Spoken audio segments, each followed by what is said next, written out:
एक मित्र ने मृत्यु के बारे में प्रश्न पूछे हैं, जैसे कि मृत्यु क्या है, मृत्यु होने के बाद क्या होता है, आगामी यात्रा कहाँ कहाँ जाना पड़ता है, फिर दोबारा जन्म होता है तो कैसे होता है। ऐसे प्रश्न हमारे मन में लगातार उठते रहते, क्योंकि हम सबको एक दिन मरना है और हमारी जो आफंत है, प्रियजन है, वो भी मरे हैं। तो मृत्यु के बाद क्या होता है, कहाँ जाना पड़ता है, और ये बातें हमको भयभीत करती रहती हैं, न जाने क्या होगा।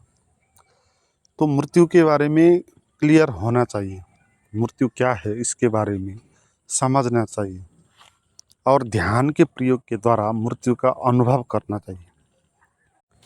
तो मृत्यु के बारे में समझना हो आपको, तो सबसे पहले आपको समझना होगा कि मृत्यु किसकी मृत्यु की बात, आदमी की, मेरी, मैं की, या किसी व्यक्ति की, उसकी, या किसी नाम वाले राम श्याम इत्यादि की। तो किसकी मृत्यु, पहले उसमें जाएं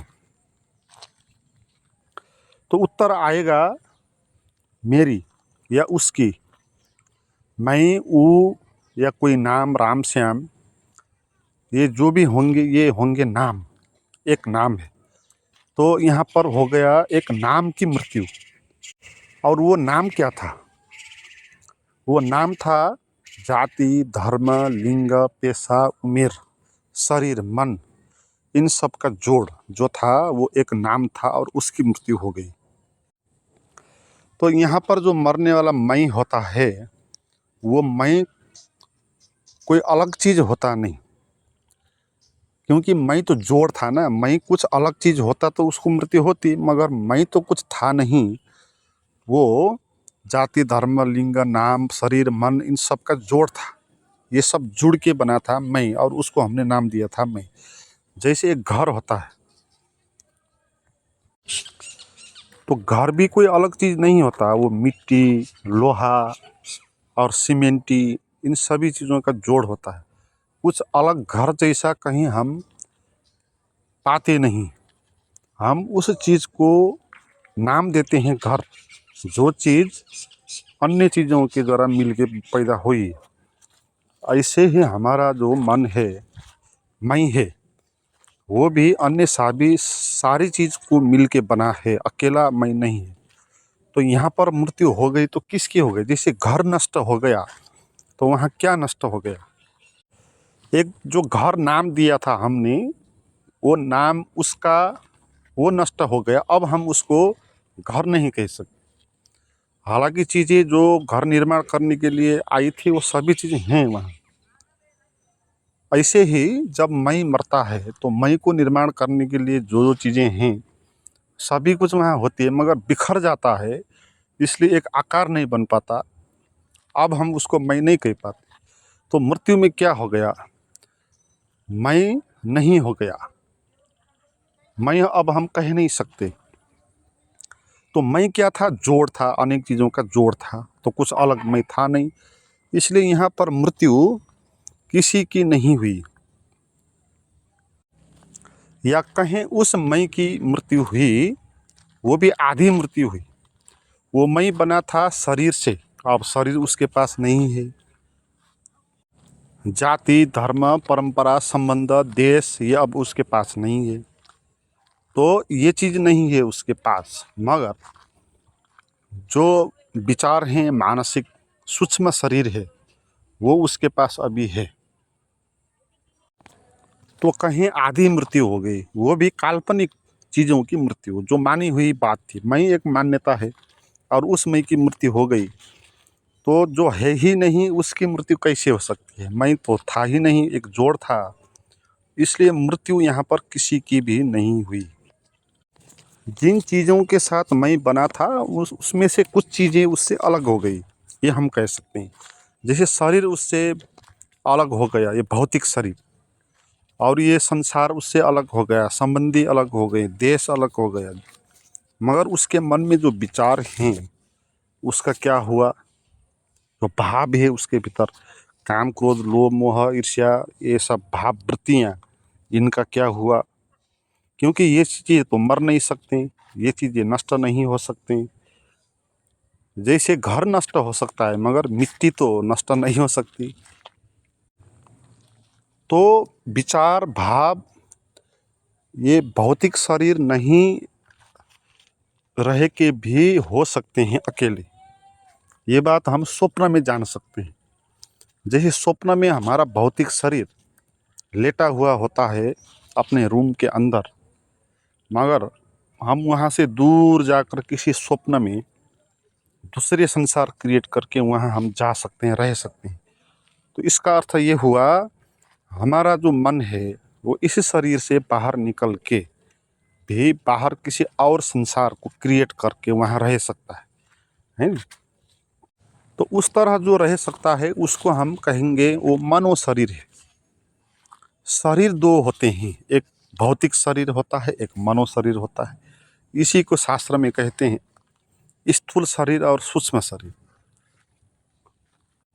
तो यहाँ पर स्थूल शरीर से सूक्ष्म शरीर अलग अलग हो गया और उसके पास क्या क्या है, अब विचारें हैं, भावें हैं, वृत्तियाँ हैं, अतृप्त इच्छाएं हैं सबसे ज़्यादा। मगर इसमें मुश्किल बात यह है कि मनो शरीर भी भौतिक शरीर के साथ ही रहता है, उससे अलग होकर ये रहता नहीं। अगर रहता है तो स्थिति उसकी पीड़ादायी होती है, क्योंकि मनो शरीर में जो अतृप्त इच्छा पैदा होती हैं उसको भौतिक शरीर के द्वारा ही वो तृप्त करता है। जैसे मनो शरीर में यौन की आकांक्षा पैदा हो गई तो यौन की इच्छा परिपूर्ति करने के लिए आपको भौतिक शरीर चाहिए। मनो शरीर में मांस खाने की इच्छा हुई तो मांस खाने के लिए आपका भौतिक शरीर, प्यास उठा तो आपको भौतिक शरीर चाहिए। तो भौतिक शरीर एक साधन है मनो शरीर का, जो मनो शरीर चाहता है भौतिक शरीर के द्वारा वो प्राप्त करेगा। मगर उसके पास अगर भौतिक शरीर नहीं है तो उसकी अतृप्ति, उसकी बेचैनी बाहर निकल नहीं पाएगी और वो छटपटाएगा। इसीलिए जो लोग मर जाते हैं अतृप्त इच्छा वाले, एकदम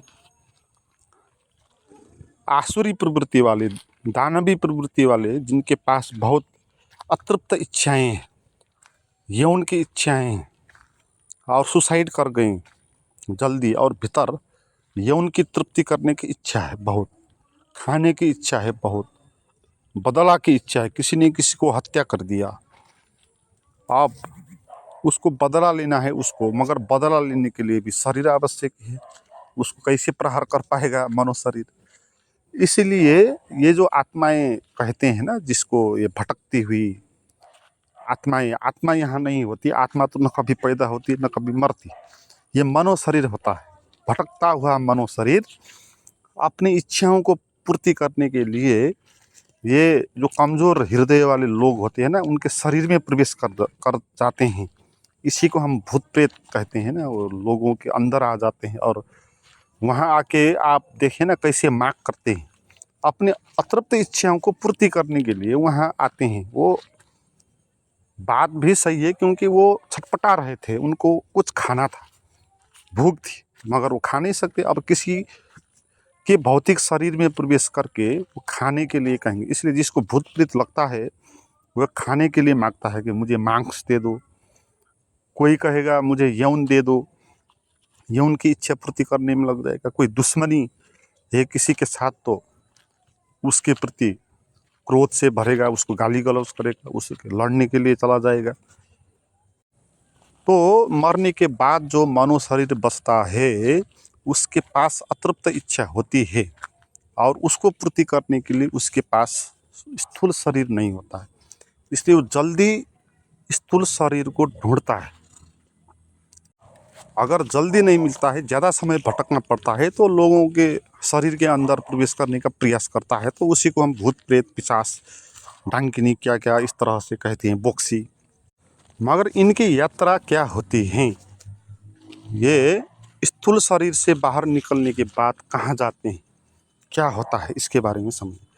इसको समझने के लिए हमको स्वप्न को समझना होगा, क्योंकि मैंने पहले भी कहा कि हमारा जो मनो शरीर है स्थूल शरीर से दूर जाकर अकेला भी रह सकता है। जैसे स्वप्न में वो जाता है, स्वप्न में उसको कोई दूसरा ही संसार मिल जाता है। मगर स्वप्न वो क्या देखता है, कोई भी आदमी स्वप्न, हर एक आदमी वही देखता है जो उसकी विश्वास होती है, जो धारणा होता है, जो उसके भीतर अतृप्त इच्छा होती है, फियर होता है जिस बात का, तो उसी से घबराएगा स्वप्न में भी। तो मरने के बाद भी मनो शरीर इसी तरह एक जगत में जाएगा जैसे कि स्वप्न शरीर में जाता है। मगर ये थोड़ा लंबा होगा, इसलिए हम इसको स्वप्न जगत नहीं कहेंगे, हम इसको कह सकते हैं ये मृत्यु जगत है, ये मृत्यु जगत में जाएगा। और मृत्यु जगत में कैसा स्वप्न देखेगा, ये उस बात पर निर्भर होगा कि ये आदमी, इसके मन में क्या अतृप्त इच्छा थी और कैसा कैसा धारणा और विश्वास था इसका। ये जिस सोसाइटी में रहता था, जिस धर्म को मानता था, उस धर्म में अगर वो विश्वास करता है, जैसे अनेक मान्यताएं हैं। जैसे हिंदू में कहे तो मरने के बाद किसी को मिल जाता है मृत्यु लोक, प्रेत योनि मिलता है किसी को स्वर्ग लोक मिल जाता है। तो हर एक लोग मृत्यु के बाद क्या होगा उसके बारे में धारणा सभी के भीतर होगा। और जब वो मर जाएगा तब वो उसी का स्वप्न देखेगा जो जिस बात को मानता है। जैसे कोई मानता है अपने को वो पापी है और मानता है कि पापी को नरक की कढ़ाई में डाल देते हैं, तो वो वहीं जाएगा जहाँ कढ़ाई डालते हैं, और जाएगा कहीं नहीं मगर वो स्वप्न में जाएगा, है ना। इसलिए नरक भी जितने लोग हैं उतने अलग अलग नरक हैं, स्वर्ग भी जितने लोग हैं अलग अलग स्वर्ग। ऐसा नहीं कि एक जो बताते हैं कि ये योनि होती है तो सबको वहीं जाना पड़ता है, एक गोलोक होता है तो सबको वहीं जाना होता है, ऐसा नहीं। ये स्वप्न जैसी बात है, जैसे स्वप्न एक सभी का नहीं होगा ना, हर एक का अलग अलग स्वप्न होगा। तो मृत्यु के बाद भी अलग अलग ही जगत होगा, और वो जगत उससे निर्धारित होगा जैसे उसका विश्वास है, जैसी उसकी अतृप्त इच्छा है, जैसी उसकी मनोवृत्ति है, उसी किस्म का स्वप्न देखेगा। जैसे दिन में जैसा आदमी है उसी किस्म का स्वप्न देखता है। तो उस स्वप्न जगत में उसको रहना होगा, और जैसा विश्वास करता है उसी किस्म का दुख पीड़ा आनंद कुछ भी वहाँ उसको प्राप्त होगा। स्वर्ग भी मिल सकता है किसी को, अगर कोई मानता है अपने को पापी, उसके भीतर पश्चाताप नहीं, क्रोध नहीं है, तो विश्वास करता है भगवान के ऊपर, तो वो इस किस्म का स्वप्न देख सकता है जहाँ स्वर्ग है, स्वर्ग के इंद्र हैं, अप्सराएं हैं, बगीचे हैं। आराम से ये स्वप्न देख सकता है कोई भी। मरने से पहले भी हम जो रात स्वप्न देखते हैं ना, उसमें भी हम इस जगह जा सकते हैं।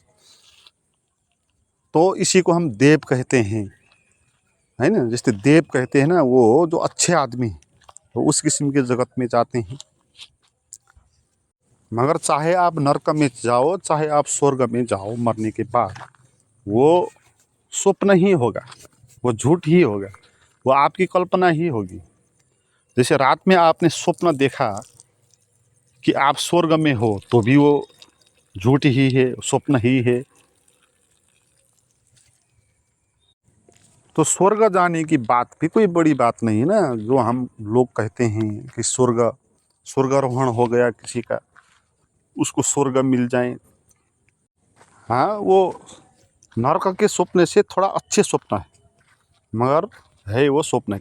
इसलिए हमारे शास्त्रों में देवताओं को भी बुद्ध पुरुषों से नीचे माना गया। देवता भी बुद्ध पुरुष के पास आते हैं, और वहाँ से वो मोक्ष प्राप्ति के लिए, मुक्ति के लिए साधना करते हैं, है ना। तो दुष्ट प्रवृत्ति का कोई आदमी होगा तो उस किस्म का स्वर्ग अनुभव करेगा जहाँ नरक ही नरक का अनुभव होता है। उसके भीतर प्रायश्चित क्या है, प्रायश्चित मन में जो है उसी किस्म का वो स्वप्न देखेगा, हालांकि वो सभी झूठ होंगे। और ऐसी स्थिति में कितने समय तक उसको वहाँ रहना होगा, और उसका दोबारा जन्म कब होगा, तो इसको समझने के लिए आपको जन्म की प्रक्रिया को समझना होगा। इस संसार में प्रति सेकंड में लाखों लोग सेक्स कर रहे होते हैं, संभोगरत होते हैं। तो यहाँ पैदा होने के लिए कोई अभाव तो नहीं है, हर पल लोग पैदा हो रहे हैं। और जो सूक्ष्म शरीर है, जो मनो शरीर है भटकता हुआ, वो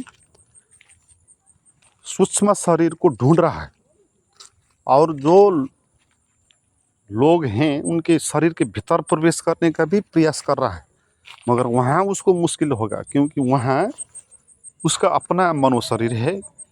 मगर किसी का कमज़ोर मनो शरीर है तो उसके भीतर कुछ देर के लिए वो आ सकता है, मगर वहाँ रहकर ज़्यादा जी नहीं सकता, क्योंकि अलग अलग मनो शरीर को अलग अलग सूक्ष्म शरीर चाहिए, उसका अपना ट्यूनिंग में आधारित।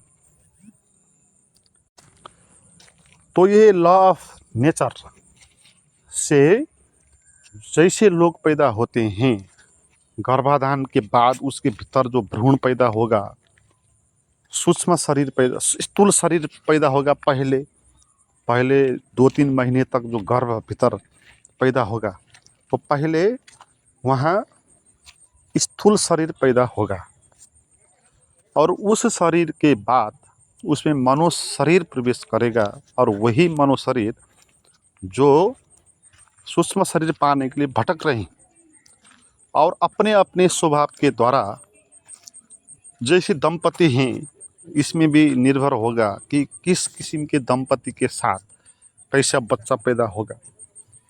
ये सब प्रक्रिया हैं। यहाँ लॉ ऑफ अट्रैक्शन भी काम करेगा। प्रकृति के बहुत सारे लॉ हैं, तो इसमें लॉ ऑफ अट्रैक्शन में ये काम होगा कि जैसे होते हैं जो लोग, वो उसी किस्म की चीज़ को आकर्षित करते हैं। तो जैसे संभोगरत दंपति हैं, जिस तरह से वो संभोग कर रहे हैं, जिस तरह के उनके भीतर वो भ्रूण पैदा हो रहा है और जो महिला है वो जिस किस्म का सोच विचार रखती है, तो उसी टाइप के मानव शरीर को वो आकर्षित कर लेगी और उसके भीतर जो स्थूल शरीर है उसके भीतर मानव शरीर पैदा करेगा। तो लॉ ऑफ अट्रैक्शन के कारण ये होगा और उस मानव शरीर का दोबारा जन्म हो जाएगा, या कहें उसको दोबारा स्थूल शरीर मिल जाएगा, क्योंकि जब तक वो मानव शरीर मिटेगा नहीं पूरा, तब तक उसकी यात्रा जारी रहेगी। तो ध्यान में ही मानव शरीर मिट सकता है, इसलिए ध्यान सबसे बड़ी मृत्यु है। जिसको हम मृत्यु कहते हैं वो असली मृत्यु नहीं है, क्योंकि वो आधा मृत्यु है। जैसे मैंने कहा, वहाँ भौतिक शरीर मिटता है मगर स्थूल शरीर नहीं, सूक्ष्म शरीर नहीं मिटता, मगर ध्यान में आपका सूक्ष्म शरीर ही मिट जाता है। जो मनो शरीर है ना, जो मन है, वो ध्यान में नाश हो जाता है। तो ध्यान में जब आप बैठते हो, वहाँ आपको शरीर का भी अनुभव नहीं होता है और मन का भी आपको अनुभव नहीं होता। आप आत्मा में प्रवेश कर जाओगे और आत्मा में आप प्रवेश करोगे तो फिर आपका पैदा होने की कोई ज़रूरत नहीं, क्योंकि पैदा तो एक छटपटाहट के कारण होना था। सूक्ष्म शरीर के अतृप्त इच्छाओं को पूर्ति करने के लिए पैदा आवश्यक था और एक लंबी प्रक्रिया से गुजरना है, पीड़ा की। मगर ध्यान में आप सीधे ही आत्मा में प्रवेश कर जाएंगे और मन वहाँ रहेगा नहीं, तो फिर आपकी मृत्यु हो गई। अब आप मर नहीं सकते, आपकी आत्मा कभी मर नहीं सकती है। आपका शरीर जिंदा होकर भी मर जाएगा, हालांकि शरीर जिंदा होकर भी मृत्यु ही है ना। जिंदा होकर भी हमारा शरीर मरा हुआ ही है। मनो शरीर इसमें एक्टिव होता है, तो मनो शरीर इस स्थूल शरीर को भी एक्टिव करेगा। इसलिए हमारे शरीर को कुछ पता नहीं होता ना, हमारा शरीर को पता नहीं होता क्या गलत क्या सही, क्या करना क्या नहीं करना। इसको भूख लगेगी तो कुछ भी खा लेगा, इसको काम वासना उड़ जाएगी तो कुछ भी कर लेगा, मगर मनो शरीर उसको नियंत्रण रखेगा। मनो शरीर को पता है कि क्या अच्छा क्या बुरा, सोसाइटी से उसने सीख के आया है, उसके पास विचार हैं, तर्क हैं। हमारे इस शरीर के पास तो कोई तर्क नहीं, इसलिए कोई आदमी बेहोश हो जाता है, कोमा में चले जाता है, तो ये शरीर एकदम निर्जीव जैसा ही हो जाता है, केवल सांस चलती है। इस शरीर के पास कोई भी तर्क, लॉजिक, चेतना नहीं होती, होश नहीं होता, वो सब मनो शरीर के पास होगा। तो जो बेहोश हो जाते हैं, कोमा में चले जाते हैं, उनके साथ भी ऐसा ही हो जाता है। उनका मनो शरीर वहाँ से अलग हो जाता है, मन ही गायब हो जाता है। तो वापस भी आ सकता है, तो ऐसे लोग कोमा से बाहर भी आ सकते हैं। किसी का वापस से नहीं आएगा तो सदा ऐसे लोग कोमा में ही पड़े रहेंगे। तो जो ये मनो शरीर है ये झूठ है, ये सच नहीं होता है, ये एक लॉजिक है, ये एक मान्यताओं से पैदा हुआ है। मैं हूँ इस मान्यताओं से पैदा हुआ है, विचारों से पैदा हुआ है। मगर ये कुछ नहीं होकर भी भ्रम पैदा कर देता है ना। ऐसी चीज़ जो नहीं होती है मगर हम उसको मान के भ्रमित हो सकते हैं। तो ऐसा ही ये जीवन एक भ्रम है। हमको लगता है कि मैं हूँ, ये हूँ, वो हूँ, मैं मन हूँ, विचार हूँ। इस कारण हमको ये भ्रम पैदा हो जाता है कि मैं सच में ही हूँ, मेरी मृत्यु ही हो जाएगी, और घबराएंगे और स्वप्न देखेंगे और भीतर जो काम वासना की वृत्ति होंगी, भय की वृत्ति होंगी, ये सब होते रहेंगे। इन वृत्तियों के कारण हम उलझे रहेंगे इसी मनो शरीर में, और दोबारा जन्म होगा, फिर अगला जन्म होगा, ये चलता रहेगा जब तक हम इस मन से ऊपर नहीं उठेंगे। मनो शरीर से जब हम ऊपर नहीं उठे, और वो मनो शरीर से ऊपर उठने की प्रक्रिया जो है वो ध्यान है। जब आप ध्यान में बैठते हो तो आपको विचारों का कोई अनुभव ही नहीं होता, आप शून्य हो जाते हो। शून्य का अनुभव जब आपको होता है, निराकार का अनुभव जब आपको होता है, तो आप वहाँ पहुँच गए जहाँ अब आपकी न कोई मृत्यु होगी, न कोई आपका जन्म होगा। आप सदा सर्वदा रहने वाला जो आत्मा है अखंड, उसके साथ अनुभव कर पाएंगे।